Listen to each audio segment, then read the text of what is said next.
Bienvenidos a un nuevo vídeo de Visitando mi colección, proyecto de la Red de Museos Municipales de Madrid para difundir el patrimonio histórico-artístico de la ciudad. En este vídeo vamos a hacer un recorrido por la obra gráfica de Julio Zachrisson, creador panameño de percepción mestiza y de síntesis. Hemos agrupado parte de su obra según las diferentes temáticas e influencias de su trayectoria artística. Comenzamos con unas palabras de Marcos Giralt, comisario junto con Denis Long de la exposición, que actualmente se puede visitar en el Museo de Arte Contemporáneo de Madrid. Desde el 3 de diciembre de 2020 y durante un año, el Museo de Arte Contemporáneo de Madrid alberga la exposición Entre dos orillas del maestro panameño Julio Zachrisson. Es la primera vez que en una sola muestra se presentan las 5 técnicas del artista: grabado, pintura, collage, dibujo y escultura. Y que es una visión total sobre su trabajo, con la particularidad además de que es su colección personal, es decir, que se puede decir que es un destilado de lo mejor de su obra. Julio Zachrisson, radicado en el extranjero desde la década de 1960, primero en Italia y después en España, es considerado el más grande artista panameño de la segunda mitad del siglo XX. Julio Zachrisson es nuestro Francisco de Goya, es nuestro George Grosz, ya sea desde la pintura en óleos, la pintura en papel, ya sea en sus grabados, ya sea en sus esculturas. Don Julio es un cronista de América Latina que nos ha narrado nuestro pasado y nuestro presente histórico y lo ha compartido no solo con este continente, sino también con España, con Europa, con el resto del mundo. La obra de Don Julio es indispensable para entendernos, para comprendernos como un continente, porque nos retrata. Desde su residencia en Madrid, el artista de 91 años conversó con SER TV sobre Entre dos orillas. Ha sido así tan enorme el reconocimiento. Hombre, es decir, que de repente aparece, hombre, Zachrisson, ahí estaba, fíjate tú. Y yo toda mi vida prácticamente, hace 50 y pico, 60 años ya, estar haciendo figura, manifestándome con mi temática y mis cosas. En fin, que todo ese tipo de cosas, hombre, no dejan de estimularme. El deseo del maestro es que una vez termine su periodo en el Museo de Arte Contemporáneo de Madrid, Entre dos orillas se instale en Panamá. Sin embargo, hay interés de otros museos españoles por presentar la retrospectiva de Zachrisson. Hemos recibido del Museo de Arte Moderno de Vigo, de Santiago de Compostela, de diversos sitios de España. Están interesados en que después, al término de este año, viaje por otros museos. Si bien Entre dos orillas de Julio Zachrisson estará en el Museo de Arte Contemporáneo en Madrid hasta diciembre de 2021, para que el público pueda acudir a pesar de la pandemia, también se maneja la posibilidad de hacer recorridos virtuales. Las pinturas negras de Goya. Cuando Zachrisson llega a Madrid en 1961, visita el Museo del Prado, donde encuentra una de sus mayores referencias, la pintura de su admirado Goya. Zachrisson decide quedarse a vivir en Madrid y se matricula en la Real Academia de Bellas Artes de San Fernando, donde estaban las planchas originales con las que estampaba Goya, sin olvidar los fondos gráficos de Calcografía Nacional. En esta etapa son frecuentes las citas a los grandes maestros por los que siente devoción: Picasso, Velázquez y sobre todo Goya y sus pinturas negras. Zachrisson trae consigo el mundo de brujería y magia característico del contexto latinoamericano. El dominio del dibujo y el empleo de violentas zonas de claroscuro son recursos tan importantes como la propia configuración de los tipos, que aún permanecen estrechamente relacionados con el movimiento de renovación que vivió en México en los años anteriores.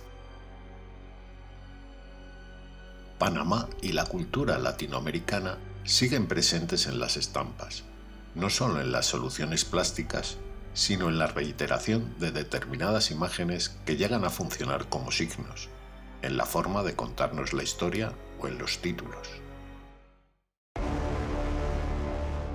La tauromaquia.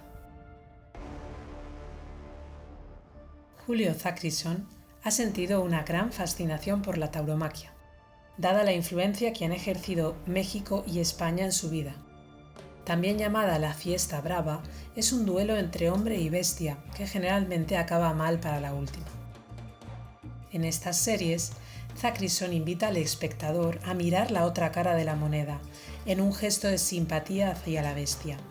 En Gran Toro aparece una niña con un molinillo junto al animal, que es observado por personajes en diversas actitudes que oscilan entre el respeto y la admiración, como si quisieran insertar al animal en la vida cotidiana.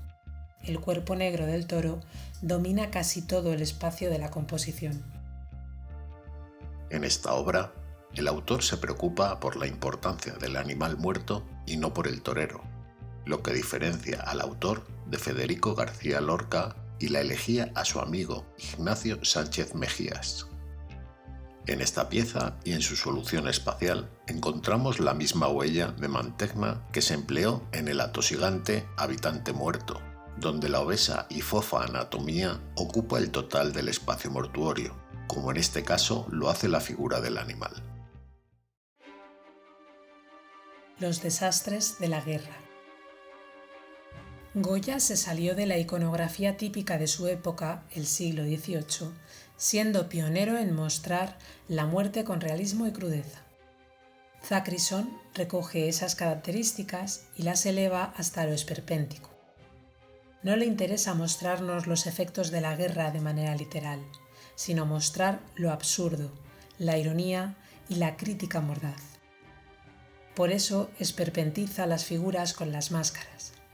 La permanente lucha contra las actitudes colonialistas de las continuas incursiones americanas es uno de los aspectos que más ha marcado a Zachrisson, bien sea en su guerra contra Vietnam o, por supuesto, tras la indignación y el dolor del artista con la invasión norteamericana a Panamá en diciembre de 1989. En los grabados sobre Vietnam, el autor toma partido mediante unas imágenes de claros símbolos y referencias. Los hechos son dolorosos, importantes y deben comprenderse fácilmente por cualquiera que vea la serie. Los soldados americanos aparecen como el mal genérico al uniformar su rostro tras las máscaras antiguas y se alejan de las víctimas que, personalizadas, expresan la diversidad e inocencia del invadido.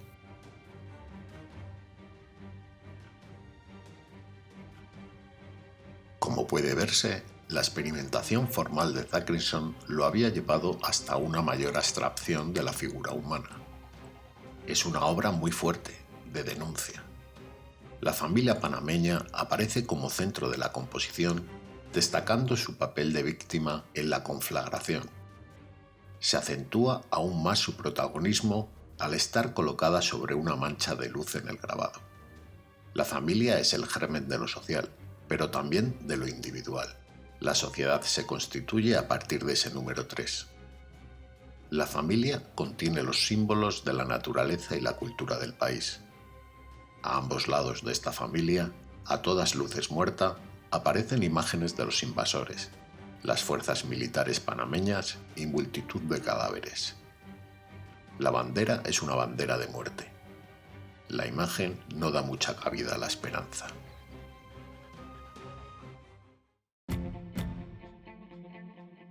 Ícaro. De esta crítica al colonialismo americano, a la guerra contra Vietnam y a la invasión de Panamá, llegamos a Ícaro, un mito que Zachrisson utiliza para dar relevancia al colonialismo. El sol abrasador que lo destruye es Norteamérica, devorando los territorios colonizados. En este astronauta guajiro, una visión dulcificada del mito, que lo eleva a la fantasía y lo entronca directamente con el mundo imaginario de Mijael Ende y su historia interminable, o con recientes creaciones de Disney Pixar como Up, donde el vuelo y el equilibrio están muy presentes.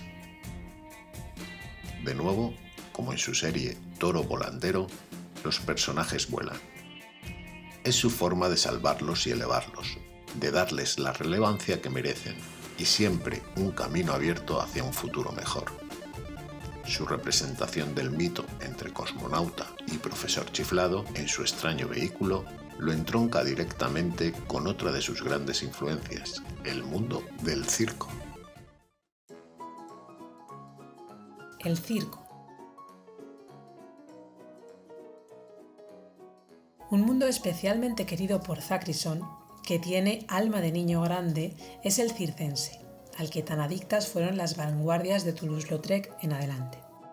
Y especialmente dos personajes tan centrales de nuestra cultura moderna como Picasso y Ramón Gómez de la Serna. Esta estampa, llamada Homenaje a Charlie Rivel, está dedicada al célebre payaso al que el autor admiró toda su vida. En ella seguimos viendo el protagonismo de la máscara y la colectivización. Thakrisson siempre admiró en su gestualidad la idea de que si no tienes nada que decir, mejor no digas nada, frente a la sobredosis de palabrería y la falta de empatía. Rivel, cuya figura aparece destacada en la zona de luz, es ahora el espectador privilegiado del número especial donde una pareja de volatineros hacen equilibrios dentro de una gran caja. La mirada complacida y serena del payaso ante el espectáculo se enfrenta plásticamente al grupo animado de personajes y animales que protagonizan su propio número, formando parte, aunque quizás sin saberlo, del otro gran circo, mucho más prosaico que el espectáculo tan querido por el artista. No falta la caja de ilusión, hecha de simple cartón, que unifica muchas de sus estampas circenses. El público aparece definido claramente, con lo que demuestra que artista y público para él son igual de importantes, constituyen dos narraciones paralelas. Y todo, de nuevo, llevado a lo grotesco, lo esperpéntico en su máximo esplendor. Hay en estas obras una clara influencia de James Ensor, pintor inglés, innovador del arte decimonónico, y de sus obras carnavalescas, con máscaras grotescas inspiradas en las que vendía su madre. Incluso podríamos hablar de Freaks, la parada de los monstruos, película de Todd Browning donde se trata la relación de los fenómenos de circo, siempre dignificando la vida de los artistas, elevándolos, haciéndolos casi volar como símbolo de la relevancia que merecen. O de Noche de Circo, de Ingmar Bergman, donde se retrata el universo circense como una metáfora de la lucha de la dignidad de unos seres en el decadente escenario de la vida. Circo loco, el suyo, como adjetiva a uno de los ciclos que le dedica.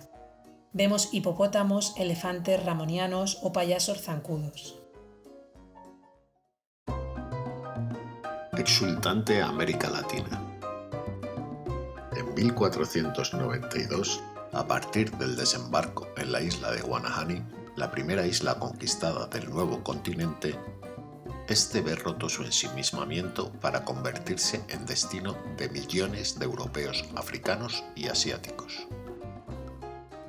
Empezaba una edad moderna, donde en nombre de la uniformidad se arrasaría la cultura de los otros. Con esta serie, Thakrisson nos ofrece la imagen de un continente que posee los rasgos de una fábula con sustancias primordiales: sangre, savia, jugos femeninos, semen, lava. Thakrisson recrea diferentes visiones de la historia que nos hacen reflexionar sobre nuestra propia identidad. Y lo hace colocándose en el lugar del otro. Sus ojos son los de las carabelas invasoras. La riqueza iconográfica que utiliza es la que se apareció en las playas de la isla invadida. Es la narración precisa, compleja y mítica de los instantes en que comienza la historia moderna, la historia de unos y otros.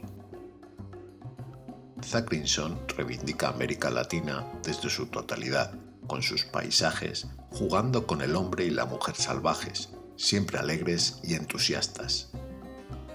Reivindica sus pasiones en extremis, quedándose con el paradigma, algo que ya había utilizado Gauguin con sus mujeres de la Martinica.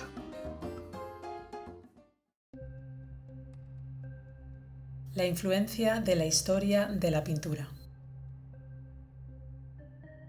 La oportunidad de viajar al viejo continente le surge a Thakrisson en 1960, cuando se matricula en la Academia Italiana de Pietro Vanucci en Perugia. Durante un año alternó sus estudios con visitas a diferentes ciudades europeas como Holanda, Alemania y París. Se entusiasma con el arte del Renacimiento y sufre una honda impresión causada por los grandes museos nacionales europeos. Por fin, en 1961, llega a Madrid y descubre el Museo del Prado, por el que decide finalmente quedarse a vivir en Madrid. Esta influencia se ve reflejada en sus obras, como en esta, Susana y los pájaros. Aquí los pájaros actúan como mirones y aparecen transformados en grandes manchas negras, junto a la protagonista que asoma el trasero desde su ventana espejo. Inspirada en Susana y los viejos de Guercino, donde la joven Susana era espiada por unos viejos durante su baño, y a la que Thakrisson tuvo acceso en sus múltiples visitas al Museo del Prado. En esta obra, el autor se mueve en el terreno de lo grotesco. El cuerpo aparece aquí deformado, ocupando casi la totalidad del espacio y acabando en unos brazos que parecen huesos, y ponen de relieve la deformidad y el esperpento de la muerte. La obra está inspirada en Lamentación sobre Cristo muerto, de Andrea Mantegna. Thakrisson retoma el tema de la muerte, común en el Renacimiento, y lo hace mostrando su carácter definitivo, de manera rotunda y sin dulcificar, tal y como hizo por primera vez Mantegna en la obra citada anteriormente. Inspirado en Las bañistas de Picasso, Thakrisson muestra la figura de dos mujeres en la orilla del mar. Sus cuerpos se retuercen de forma imposible para que podamos verlos desde diferentes ángulos. Es un remanente del cubismo de Picasso que el autor lleva aquí al extremo de parecer contorsionistas. De nuevo, referencias al mundo del circo, a las figuras que se elevan para resaltar su importancia. Thakrisson retomaría esta temática en una de sus famosas pinturas con el mismo nombre. El paso hacia el cubismo. Hasta este momento en la obra de Thakrisson imperaba el surrealismo. Ahora vamos a ver su etapa cubista. En esta etapa, el autor se acerca a una parte más esquemática en sus representaciones. Afloran aspectos alegóricos, geométricos y cubistas, como en esta obra El componedor. Se trata de una representación del propio Thakrisson, donde aparece como un personaje pequeñito y enjuto. Plantea la figura humana desde los contornos de la geometría para romper los límites de la misma. Es la forma que él encuentra para dar cabida a la verdad humana, reduciéndola a su mínima expresión. El pirómano sigue poniendo de manifiesto la importancia que para el autor tiene el fuego, como elemento purificador de renacimiento. Pero en esta etapa se convierte en un fuego que se extingue, que va inevitablemente hacia la muerte y acaba convirtiéndose en cenizas. Thakrisson realiza una obra de intenso colorido, de imágenes peculiares, en la que suele haber algo de mordacidad, de erotismo y también lirismo. Acabamos este recorrido por la obra de Julio Thakrisson con este componedor, o el ilusionista. Este cuadro es una metáfora del propio autor, donde se ve a sí mismo como un mago que se despliega en varias cabezas o ángulos de visión para percibir más allá de una primera instancia. Destaca el potente uso de los colores intensos y vivos. Refleja su impulso vital, su energía casi infantil. Es el mago que juega, que sueña y que disfruta de la vida.